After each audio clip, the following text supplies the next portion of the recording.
दूर वन में स्थित एक जलाशय में मछलियां, केकड़े, मेंढक और नाना प्रकार के जीव जंतु रहा करते थे। तालाब के किनारे एक बूढ़ा बगुला भी रहा करता था। बूढ़ा बगुला भोजन के लिए तालाब की मछलियों पर निर्भर था। वह दिन भर तालाब किनारे घात लगाए बैठा रहता था। जैसे ही कोई मछली नजर आती उसे लपक कर पकड़ लेता और अपने पेट की ज्वाला शांत कर लेता था। लेकिन धीरे धीरे आंखें कमजोर होने लगी और मछलियां पकड़ना उसके लिए दुष्कर हो गया। अब वह दिन रात एक टांग पर खड़ा होकर सोचता रहता था कि ऐसी हालत में कैसे भोजन की व्यवस्था की जाए। एक दिन उसे एक युक्ति सूझी। युक्ति अनुसार वह तालाब के किनारे गया और एक टांग पर खड़ा होकर जोर जोर से विलाप करने लगा।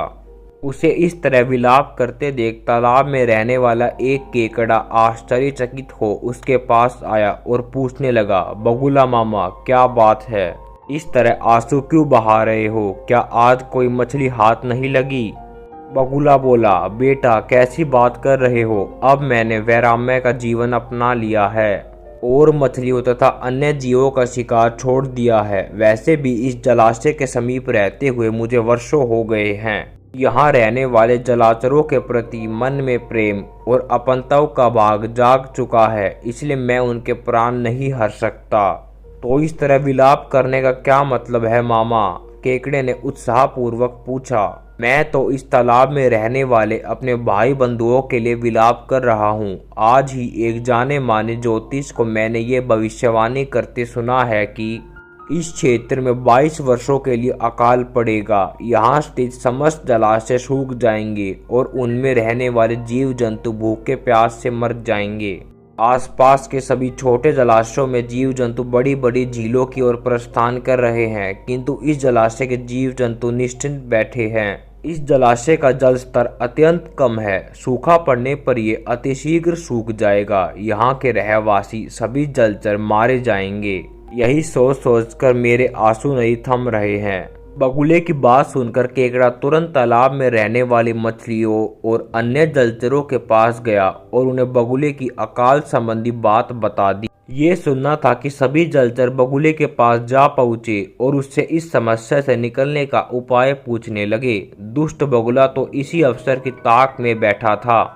वह बोला, बंधुओं, चिंता की कोई बात नहीं है। यहाँ से कुछ ही दूर पर जल से लबालब एक बड़ी झील अवस्थित है। वहाँ का जल अगले 40 वर्षों तक नहीं सूखेगा। मैं तुम्हें अपनी पीठ पर लाद कर उस झील में छोड़ आऊँगा। इस तरह तुम सबकी जान बच जाएगी। बगुले की बात सुनकर सभी जलचरों में पहले जाने की होड़ लग गई और बगुले से कहने लगे, बगुला मामा, हमें पहले पहुंचा दो। यह देख बगुले की बातें खिल गई। उसने सबको शांत किया और बोला, बंधुओं, मैं तुम सबको एक एक कर अपनी पीठ पर लाद कर उस झील तक ले जाऊंगा। फिर चाहे मेरा जो हाल हो, आखिर तुम सब मेरे अपने हो। उस दिन के बाद से बगुला प्रतिदिन एक मछली को अपने पीठ पर लाद कर ले जाता और कुछ दूरी तय करने के बाद एक बड़ी शिला पर पटक कर मार डालता। फिर छक्कर अपना पेट भरने के बाद दूसरे दिन दूसरा शिकार अपने पीठ पर लाद कर चल पड़ता। ऐसे ही कई दिन बीत गए। बगुले को बिना परिश्रम के रोज एक मछली का आहार मिलने लगा। एक दिन जब बगुला तालाब के किनारे गया तो केकड़ा बोला, बगुला मामा, आपने सूखा पड़ने की बात सबसे पहले मुझे बताई थी, किंतु अब तक आप मुझे बड़ी झील लेकर नहीं गए हैं। आज मैं आपकी कोई बात नहीं सुनूंगा। आप मुझे लेकर ही जाओ। बगुला भी रोज मछली खाकर उब चुका था। उसने सोचा क्यों ना आज केकड़े को ही अपना आहार बनाया जाए और वह केकड़े को अपनी गर्दन पर बैठाकर उड़ने लगा।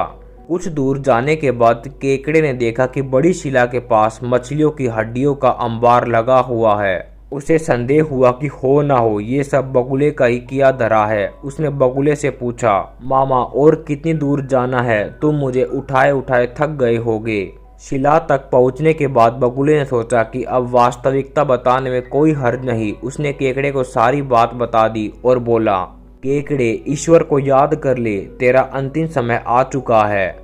अब मैं तुझे भी इन मछलियों की तरह इस शिला पर पटक कर मार दूंगा और अपना आहार बनाऊंगा।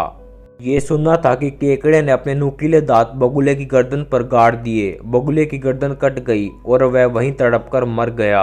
केकड़ा बगुले की कटी हुई गर्दन लेकर वापस तालाब में पहुंचा और दुष्ट बगुले की दुष्टता की कहानी सब जलचरों को बताई और बोला, अब वह दुष्ट मर चुका है, तुम सब लोग यहाँ आनंद के साथ रहो। सीख, किसी भी बात का बिना सोचे समझे विश्वास नहीं करना चाहिए। मुसीबत में धैर्य से काम लेना चाहिए। दोस्तों, कहानी अच्छी लगी हो तो लाइक और सब्सक्राइब जरूर करें। धन्यवाद।